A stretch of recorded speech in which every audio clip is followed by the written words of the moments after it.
క్షేత్రంలో కేసీఆర్ గళం బలంగా వినిపిస్తోంది. ప్రతిరోజు కేటీఆర్, హరీష్ రావు, కవిత యాక్టివ్గా పనిచేస్తున్నారు. కేసీఆర్ బయటకు వస్తే జన ప్రభంజనమేనంటున్నారు బీఆర్ఎస్ కార్యకర్తలు. కేంద్ర ప్రభుత్వ పెద్దలకు కూడా రేవంత్ సర్కార్ ఆహ్వానాలు పంపిస్తోంది. ప్రజాపాలన వేడుకలకు బీజేపీ పెద్దలు హాజరయ్యేనా అనే చర్చ శ్యాంప్రసాద్ ముఖర్జీ భవన్లో నడుస్తోంది. దీంతో ఒక్క దెబ్బకు రెండు పిట్టలన్నట్టుగా రేవంత్ స్కెచ్ గీసినట్టుగా తెలుస్తోంది. మరి రేవంత్ వ్యూహం వెనుక రీజన్స్ ఏమై ఉండొచ్చు? మా ప్రతినిధి రాజు మరిన్ని వివరాలు లైవ్లో అందిస్తారు. రాజు, ప్రజాపాలన వేడుకలకు కేసీఆర్ను ఆహ్వానించడం వెనుక మతలబేంటి? రోజా, ప్రజాపాలన విజయోత్సవాల పేరుతో కాంగ్రెస్ ప్రభుత్వం ఏడాది పాలన పూర్తి చేసుకుంటున్న సందర్భంగా 9 రోజుల పాటు కూడా డిసెంబర్ 1 నుంచి 9 వరకు విజయోత్సవాలు నిర్వహిస్తూ ఉంది. ఈ విజయోత్సవాల్లో భాగంగా చివరి రోజైనటువంటి డిసెంబర్ 9వ తేదీన తెలంగాణ తల్లి విగ్రహాన్ని సచివాలయ ప్రాంగణంలో ఆవిష్కృతం చేయనున్నారు. దీనికి ముఖ్య అతిథులుగా ముఖ్యంగా ఈసారి రేవంత్ రెడ్డి ప్రతిపక్షాలను కూడా ఆహ్వానిస్తున్నామని చెప్పేసి కూడా ఏదైతే నిన్న ప్రకటించడం జరిగిందో ప్రస్తుతం రాజకీయాల్లో అది చర్చనీయాంశంగా మారింది. ముఖ్యంగా ఇప్పటికే ప్రతిపక్షాల మధ్య ఆయన నిన్న రేవంత్ రెడ్డి కామెంట్ కూడా చేయడం జరిగింది.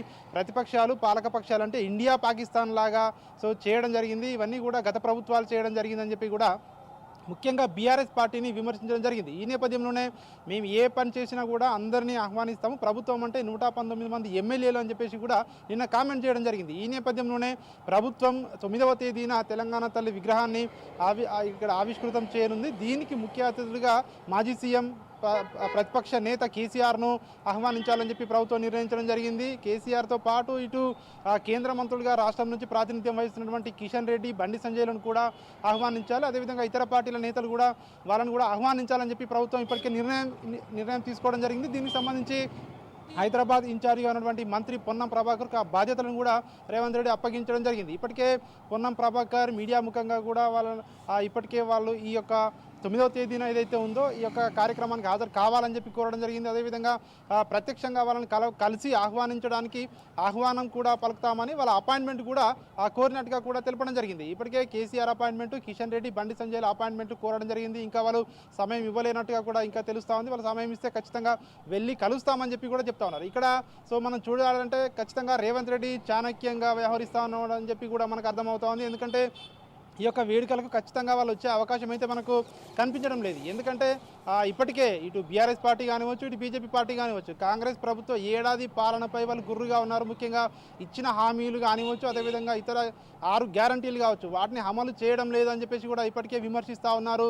అదేవిధంగా ఇప్పటికే పార్టీల మధ్య పచ్చగడ్డి వేస్తే బగ్గుమన్నట్టుగా ఇప్పటికే ప్రతి విమర్శలు కొనసాగుతూ ఉన్నాయి. ఈ నేపథ్యంలోనే ఖచ్చితంగా వాళ్ళు వచ్చే అవకాశం లేదు. కానీ తెలంగాణ ప్రజల ముందు వాళ్ళను దోషులుగా నిలబెట్టాలి. ఖచ్చితంగా ప్రభుత్వ కార్యక్రమాలకు ముఖ్యంగా తెలంగాణ తల్లి విగ్రహ ఆవిష్కరణకు కూడా రాలేదని చెప్పేసి కూడా చూపించే ప్రయత్నం చేస్తూ ఉన్నారా అని చెప్పేసి కూడా మనకైతే అర్థమవుతా ఉంది. ఇక్కడ అదేవిధంగా రేవంత్ రెడ్డి ఇప్పటికే 1 ఇయర్ పాలన పూర్తి చేసుకున్న సందర్భంగా గతంలో కేసీఆర్ కూడా కామెంట్ కూడా చేయడం జరిగింది.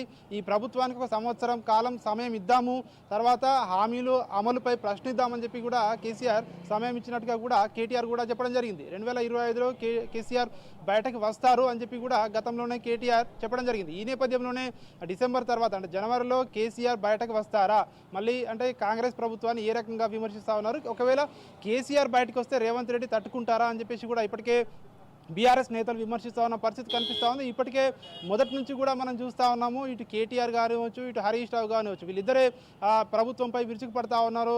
అదేవిధంగా గతంలో ఎమ్మెల్సీ కవిత కూడా విమర్శించుకుని మళ్ళీ జైలుకి వెళ్ళి వచ్చిన తర్వాత కూడా ప్రస్తుతం కూడా మళ్ళీ తన విమర్శలు కూడా ప్రభుత్వంపై కొనసాగిస్తూ ఉంది. ఈ నేపథ్యంలోనే కేసీఆర్ బయటికి వస్తే ఏ విధంగా ఉంటుంది అనే చర్చ కూడా కొనసాగుతూ ఉంది. అదేవిధంగా ఇప్పటికే ఒక చర్చ నడుస్తూ ఉంది. ఒకవేళ 9వ తేదీన ఈ యొక్క తెలంగాణ తల్లి విగ్రహావిష్కరణ కేసీఆర్ వస్తారా, ప్రభుత్వం ఆహ్వానించబోతా ఉంది కదా అని రాజకీయ వర్గాల్లో అయితే ఒక ఉత్కంఠ అయితే కొనసాగుతూ ఉంది. ఖచ్చితంగా కేసీఆర్ వచ్చే అవకాశమే లేదు అని చెప్పేసి ఇటు రాజకీయ ఉద్దండులు చెప్తా ఉన్నారు. అయితే ఏం జరగబోతా ఉంది, ఒక ఉత్కంఠ అయితే రాజకీయ వర్గాల్లో కొనసాగుతా ఉంది. రోజా, అయితే ఇటు బీఆర్ఎస్ నేతలు కావచ్చు, బీజేపీ నేతలు కావచ్చు, ఎవరు కూడా రేవంత్ ఆహ్వానం మేరకు వెళ్లరు అనేది క్లియర్ కట్గా సామాన్య జనానికి సైతం అర్థమవుతున్నటువంటి పరిస్థితి. ఈ నేపథ్యంలో మరి ప్రతిపక్షాలను కూడా కలుపుకొని పోతూ పాలన సాగిస్తున్నాం అనేటువంటి సంకేతాలు రేవంత్ రెడ్డి ప్రజల్లోకి పంపించాలి, దీంతో ఎంతో కొంత లాభాన్ని ఆర్జించాలనేటువంటి దానికి ఎక్కడ అర్థం ఉందంటారు? అది ఈజీగా అర్థమైపోతుంది కదా, వాళ్ళు రాకపోతే ఈయనకి బెనిఫిట్ అవుతుంది అనేది.